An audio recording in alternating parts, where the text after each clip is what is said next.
Good evening mga ka-idol. Paano nga ba tayo mag-update ng ating mga apps tulad ng YouTube, TikTok, YouTube Music? Madali lang po yun. Unang gagawin natin, i-open lang po natin yung ating data mga ka-idol. Pero hindi po tayo makaka-update ng ating mga apps kapag wala po tayong load. Kung meron po tayong load, gusto niyo pong i-update ang iyong mga apps, pumunta lang po tayo sa ating Play Store. Dito sa itaas mga ka-idol, pindutin lang po natin itong ating profile. At pindutin po natin itong Manage Apps and Device. Tapos pindutin po natin itong Update Available. Pipili lang po tayo dito mga ka-idol kung ano pong mga apps na ating i-update. Tulad nitong TikTok, YouTube Music. Update lang po natin to mga ka-idol.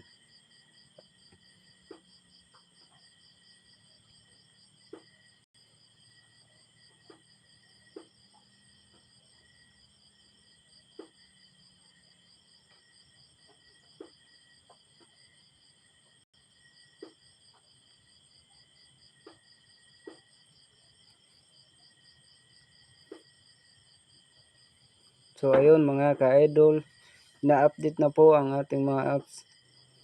Hintayin lang po natin itong matapos.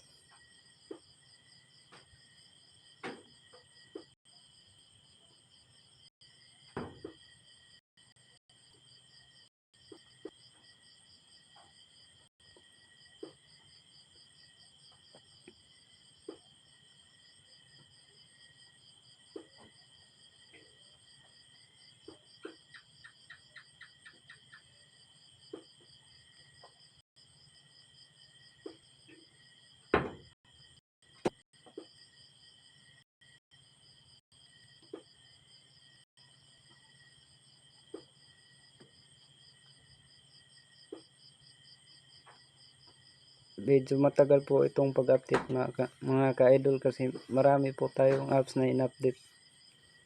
Ganon lang po kasimple mga ka-idol kung paano mag-update ng ating mga apps.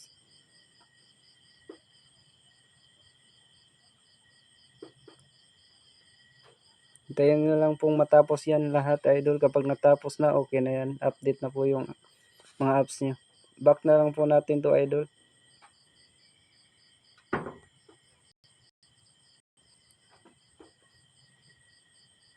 So okay na yun mga ka-idol. Tapusin nyo lang po at hintayin nyo lang po na matapos yung pag-update nyo. Okay, thank you.